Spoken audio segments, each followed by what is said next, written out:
Madam big boss ಅನ್ನೋದು ನಿಮ್ಮ ಕೆರಿಯರಲ್ಲಿ positive ಆಯ್ತಾ ನೆಗೆಟಿವ್ ಆಯ್ತಾ? ಯಾಕೆಂದ್ರೆ ಆಫ್ಟರ್ ಬಿಗ್ ಬಾಸ್ ನಾವು ಅನ್ಕೊಂಡಿದ್ವಿ ತುಂಬ ಬಿಸಿ ಇರ್ತಾರೆ, ತುಂಬ ಸಿನಿಮಾಗಳನ್ನು ಮಾಡ್ತಾರೆ ಅಂತ. ಯಾಕೆಂದ್ರೆ ಚಾರ್ಲಿ 100 crore ಫಿಲಮ್ನ ಹೀರೋಯಿನ್ ನೀವು, ಹಂಗಾಗಿ ಬಿಗ್ ಬಾಸ್ಗೆ ಹೋಗಿದ್ದು. ಅಲ್ಲಿಂದ ಬಂದ್ಮೇಲೆ ನೀವು ತುಂಬ ಸಿನಿಮಾ ಮಾಡಬೇಕಾಗಿತ್ತು. ಅಲ್ಲಿ ನಿಮ್ಮನ್ನು ನೀವು ಪೋಟ್ರೆ ಮಾಡ್ಕೊಂಡಿರೋ ರೀತಿ, ತುಂಬ ಮಾತಾಡ್ತಾರೆ, ತುಂಬ ಜೋರು ಅನ್ನೋದಾಗಿರ್ಬೋದು. ಈ ಥರದ್ದು ಆ್ಯಸ್ ಎ ಹೀರೋಯಿನ್ನಾಗ ಹಾಕ್ಕೊಳಕ್ಕೆ ತುಂಬ ತಂಡಗಳು ಹಿಂದೆ ಹೋಯ್ತು. ಆ ಥರದ್ದು ಏನಾದ್ರು ಸಮಸ್ಯೆ ಆಯ್ತಾ ಮೇಡಮ್? ಇಲ್ಲ, ನನಗೆ ಆ್ಯಕ್ಚುಲಿ ಹೇಳ್ಬೇಕು ಅಂದರೆ ನಾನು ಸಿಂಪಲ್ ಆಗಿ ಹೇಳ್ಬೇಕು ಅಂದರೆ ನನ್ನ ಫೇಸ್ಬುಕ್ ಫಾಲೋವರ್ಸ್ ನೋಡಿ. ನಾನು 777 ಚಾರ್ಲಿ ಮಾಡಿದ್ಮೇಲೆ ಎಷ್ಟಿದ್ವು? ಹಾರ್ಡ್ಲಿ 100 ಕೂಡ ಇರಲಿಲ್ಲ ನಂದು. ಬಟ್ ಬಿಗ್ ಬಾಸ್ ಹೋಗಿದ ನಂತರ ನನಗೆ 600K 700K ಕ್ರೋರ್ಸಲ್ಲಿ ನನ್ನ ರೀಚಸ್ ಇದೆ.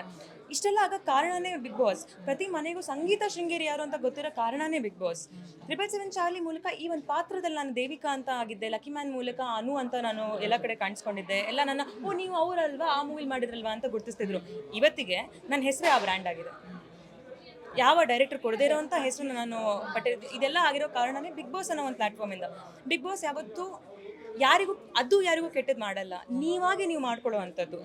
ನಿಮ್ಮ ಪರ್ಸ್ನಾಲಿಟಿನ ನೀವು ತೋರಿಸ್ಕೊಳ್ತಿದ್ರೆ ಅದು ಜನಕ್ಕೆ ಇಷ್ಟ ಆಗುತ್ತೆ, ಇಲ್ಲ ಜನಕ್ಕೆ ಇಷ್ಟ ಆಗಲ್ಲ. ನನ್ನ ಪಾರ್ಟಲ್ಲಿ ನಂಗೆ ತುಂಬ ಒಳ್ಳೇದು ಮಾಡಿದೆ. ಅದಕ್ಕೆ ನಾನು ಯಾವಾಗಲೂ ಚಿರಋಣಿಯಾಗಿ ಇರ್ತೀನಿ. And I am really happy ನಂಗೆ ಈ ಒಂದು ಪ್ಲ್ಯಾಟ್ಫಾರ್ಮ್ ಸಿಕ್ಕಿದ್ದಕ್ಕೆ.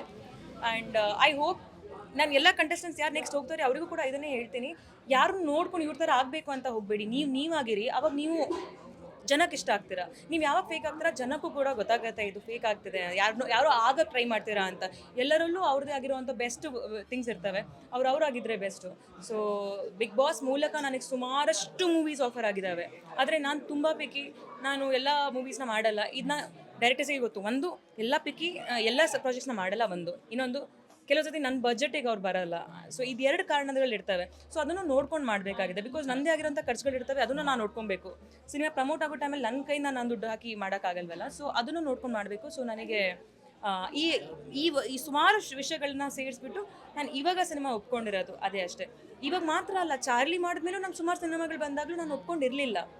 ಬಿಗ್ ಬಾಸ್ ನಂತರ ಜನ ನನ್ನ ನೋಟಿಸ್ ಮಾಡೋಕ್ಕೆ ಶುರು ಮಾಡಿದ್ರು, ಅಷ್ಟೇ ಡಿಫ್ರೆನ್ಸ್.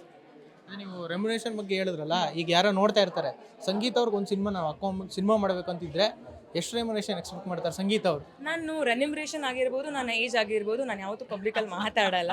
ಆ್ಯಂಡ್ ಅದು ಯಾವತ್ತೂ ಡಿಪೆಂಡ್ ಆಗುತ್ತೆ ಎಲ್ಲದ್ರ ಮೇಲೂ. ಎಷ್ಟು ದಿವಸ ಶೂಟು, ಹೇಗೆ ಹೋಗ್ತದೆ, ಏನು ವ್ಯಾಲ್ಯೂ ಇದೆ, ಅದ್ರಲ್ಲಿ ಯಾವ ಸ್ಟಾರ್ ಕಾಸ್ಟ್ ಇದ್ದಾರೆ, ಪ್ರೊಡಕ್ಷನ್ ಹೇಗಿದೆ, ಹೇಗೆ ಪ್ರಮೋಟ್ ಮಾಡ್ತಾರೆ ಅಂತ ಸುಮಾರಷ್ಟು ಟೈಮ್ ಏನಾಗುತ್ತೆ. ತುಂಬ ಚೆನ್ನಾಗಿ ಸ್ಕ್ರಿಪ್ಟ್ ಇದ್ದು ಎಲ್ಲ ಚೆನ್ನಾಗಿದ್ರೆ ಪೇಮೆಂಟಲ್ಲೂ ನಾವು ಕಮ್ಮಿ ಮಾಡ್ಕೊಂಡು ನಮಗೆ ಬೇಜಾರು ಅನಿಸಲ್ಲ. ಬಟ್ ಸುಮಾರಷ್ಟು ಜಾಗದಲ್ಲಿ ಏನಾಗುತ್ತೆ, ಆ ಸಿನಿಮಾಗೆ ನಮ್ಮಿಂದನೇ ಬರುತ್ತೆ. ಆ ಟೈಮಲ್ಲಿ ನಮಗೆ ಜಾಸ್ತಿ ದುಡ್ಡು ಕೊಡಲೇಬೇಕು ಅವರು. ಸೊ ಇದೆಲ್ಲ ಯೋಚನೆ ಮಾಡ್ಕೊಂಡು ನಾವು ರೆನ್ಯುವೇಷನ್ ಫಿಕ್ಸ್ ಮಾಡಬೇಕಾಗುತ್ತೆ. ಇದು ಫಿಕ್ಸ್ ಅಂತ ಇರಲ್ಲ, IT ಥರ.